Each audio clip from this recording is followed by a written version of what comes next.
கர்த்தருக்குள் அருமையானவர்களே, ஆண்டவராய் இயேசுவின் புண்ணிய நாமத்தினாலே உங்களை வாழ்த்தி வரவேற்கின்றேன். யோபின் புஸ்தகம் 36ஆம் அதிகாரம் 16வது வாக்கியத்தை நீங்கள் வாசித்து பாருங்கள்.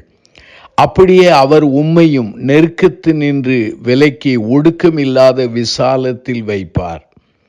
அருமையானவர்களே, யோபின் புஸ்தகத்திலே வாசிக்கும் பொழுது நம்முடைய ஆண்டவர் விசாலத்திலே வைக்கும் ஆண்டவராக அங்கு சொல்லப்படுகிறார். அருமையானவர்களே, விசாலமான இடத்தை யாவரும் விரும்புவோம். மக்கள் கூட்டம் அதிகமாக நெருக்கி கொண்டிருக்கும் போது விசாலமான இடத்தை நாம் தேடுவோம்.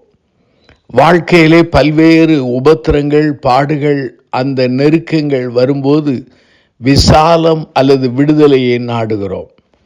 அதே சமயத்திலே தங்குவதற்கு இடமில்லாத அந்த நெருக்கமான இடங்களில் வாழும்போது விசாலமான இடத்தை நாம் வாஞ்சிக்கிறோம். ஆனால் வேத வசனத்திலே நம்முடைய சர்வ வல்லமுள்ள ஆண்டவருக்கு சொல்லப்படுகிற பெயர் என்ன? விசாலத்தில் வைக்கும் தேவன். இந்த செய்தியை கேட்டுக்கொண்டிருக்கிற சகோதர சகோதரிகளே, பல்வேறு நெருக்கங்களிலே நீங்கள் வாழ்ந்து கொண்டிருக்கலாம். கண்ணீரின் பள்ளத்தாக்கின் வழியாக நீங்கள் கடந்து போய் கொண்டிருக்கலாம். ஆனால் ஆண்டவர் நம்மை விசாலத்திலிருந்து அவர் நம்மை வைக்கிற ஆண்டவராயிருக்கிறார். யாத்ரா புஸ்தகம் 3ஆம் அதிகாரத்தை நீங்கள் எடுத்து வைத்துக் கொள்ளுங்கள். அந்த 3ஆம் அதிகாரத்தில் 8 பாருங்கள். அவர்களை எகிப்தியரின் கைக்கு விடுதலையாக்கவும் அவர்களை அந்த தேசத்திலிருந்து நீக்கி கானானியரும் ஏத்தியரும் எமோரியரும் பெர்சியரும் ஏவியரும் எபூசியரும் இருக்கிற இடமாகிய பாலும் தேன் ஓடுகிற நலமும் விசாலமான தேசத்தில் கொண்டு போய் சேர்க்கவும் இறங்கினேன் என்று கர்த்தருடைய வார்த்தை சொல்லப்படுகிறது. ஆகவே ஆண்டவருடைய ஜனத்துக்கு கொடுக்க போகிற அந்த பாலும் தேன் ஓடுகிற கானான் விசாலமான தேசமாக அங்கு விவரிக்கப்படுகிறது. அருமையானுள்ளே, எகிப்தில் இருந்த ஜனங்கள் நெருக்கத்தில் இருந்தார்கள். கர்த்தர் அவளை விசாலத்துக்கு கொண்டு போகிறார். இந்த விசாலமான இடத்திற்கு தெய்வமாகிய கர்த்தராகிய இயேசுவானவர் நம்மை கொண்டு போக வேண்டும் என்றால் நாம் என்ன செய்ய வேண்டும்? சங்கீத புஸ்தகத்தை நாம் எடுத்து வைத்துக் கொள்வோம். அதிலே 18ஆம் சங்கீதத்திலே 19வது வாக்கியம் இவ்வாறு சொல்கிறது. 18ஆம் சங்கீதம் 19ஐ வாசிக்கிறேன்.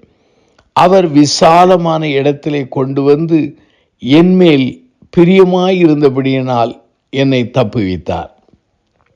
2 சாமுவேல் புஸ்தகத்திலே நீங்கள் 22ஆம் அதிகாரத்தை நீங்கள் எடுத்து வைத்துக் கொள்ளுங்கள். அதில் 20வது வாக்கியம் இவ்வாறு சொல்கிறது.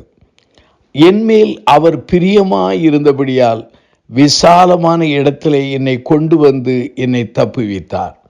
அருமையானுள்ளே, ஆண்டவருக்கு பிரியமாக இருந்தால் நம்மை ஆண்டவர் விசாலத்தில் கொண்டு போய் நிறுத்துவார்.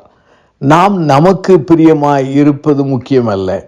நாம் மனிதர்களுக்கு பிரியமாய் இருப்பது முக்கியமல்ல. நம்மை படைத்து நமக்காக தன் ஜீவனை கொடுத்த அந்த கர்த்தருக்கு, இயேசுவானவருக்கு நாம் பிரியமாக இருக்க வேண்டும். எல்லா விதத்திலும் நாம் பிரியமாக வாழ்ந்தால் எவ்வளவு பெரிய வியாதியாக இருந்தாலும், எவ்வளவு பெரிய நெருக்கங்களாக இருந்தாலும், எவ்வளவு பெரிய உபத்திரங்கள் இருந்தாலும் ஆண்டவராகிய கர்த்தர் நம்மை விடுவித்து விசாலத்தில் கொண்டு போய் நிறுத்துவார். 2வதாக இன்னொன்றை நான் வாசிக்கிறேன். சங்கீத புஸ்தகத்தை எடுத்து வைத்துக் கொள்ளுங்கள். அதிலே 4ஆம் சங்கீதத்தை நீங்கள் எடுத்துக்கொள்ளலாம். அதிலே முதல் வாக்கியம் இவ்வாறு சொல்கிறது. என் நீதியின் தேவனை நான் கூப்பிடுகையில் எனக்கு செவியோடும், நெருக்கத்திலிருந்து எனக்கு விசாலம் உண்டாக்கினீர், எனக்கு இறங்கி என் விண்ணப்பத்தை கேட்டலும். இங்கு வேதவசனம் சொல்கிறது, ஆண்டவரை நோக்கி கூப்பிடும் பொழுது, விண்ணப்பிக்கும் பொழுது ஆண்டவர் நம்மை விசாலத்தில் கொண்டு வந்து நிறுத்துகிறார். நாம் நெருக்கத்தில் இருக்கும்போது பல மனிதர்களை நோக்கி அபயம் இடுகிறோம். ஆனால் யாரும் நமக்கு செவி கொடுப்பதில்லை. ஆண்டவரை நோக்கி கூப்பிடும் பொழுது ஆண்டவர் நமக்கு செவி கொடுக்கிறார். வேதாமத்தில் எத்தனையோ உதாரணங்களை சொல்ல முடியும். ஏன் உங்கள் வாழ்க்கையில, என் வாழ்க்கையில கூட நெருக்கத்தில் இருக்கும்போது கர்த்தரை நோக்கி கூப்பிட்ட பொழுது கர்த்தர் நம்மை விசாலத்தில் கொண்டு வந்து நிறுத்தவில்லையா? அதே சமயத்தில் நீங்கள் வேத வசனத்தை எடுத்து வாசித்து பாருங்கள். சங்கீதம் 119 சங்கீதத்தை நீங்கள் எடுத்துக்கொள்ளலாம். இந்த சங்கீதம் நம் யாவருக்கும் தெரிந்த ஒரு சங்கீதம்.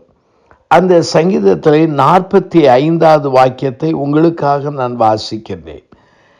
நான் உம்முடைய கட்டளைகளை ஆராய்கிறபடியால் விசாலத்தில் நடப்பேன். ஆண்டவருடைய கற்பனைகளை ஆராய்ந்து அதன்படி நாம் வாழும் பொழுது நம்மை விசாலத்தில் கொண்டு வந்து நிறுத்துகிற ஆண்டவராக இருக்கிறார். இந்த செய்தியை கேட்டுக்கொண்டிருக்கிற சகோதர சகோதரிகளே, கல்வாரி நாயகராகிய இயேசு அண்டை வாருங்கள். அவர் அண்டை வரும் பொழுது, அவருக்கு பிரியமாக நீங்கள் வாழும் பொழுது, அவரை நோக்கி நீங்கள் ஜெபிக்கும் பொழுது, அவருடைய வேத வார்த்தைகளை ஆராய்ந்து அந்த வழிகளில் நடக்கும் பொழுது, ஆண்டவர் உங்கள் நெருக்கத்தை மாற்றி விசாலத்தில் கொண்டு போய் நிறுத்த வல்லமுள்ளவராயிருக்கிறார். இன்றைக்கு நாம் ஜெபிப்போம். அன்பின் பிதாவே, இந்த செய்தியை கேட்ட மக்களை நீர் ஆசீர்வதி. அவர்கள் எவ்வகையான நெருக்கங்களில் இருந்தாலும் அவர்களை விசாலத்தில் கொண்டு வந்து நிறுத்தி அவர்களுக்கு அற்புதங்களை செய்யும். ஆண்டவரே, மனித நெருக்கங்கள், வியாதியின் நெருக்கங்களிலிருந்து விடுதலையாகி ஆண்டவரோடு நெருங்கி பழகக்கூடிய அனுபவத்தை தாரும். இயேசுவின் நாமத்தில் ஜெபிக்கிறோம் ஜீவனுள்ள பிதாவே, ஆமென்.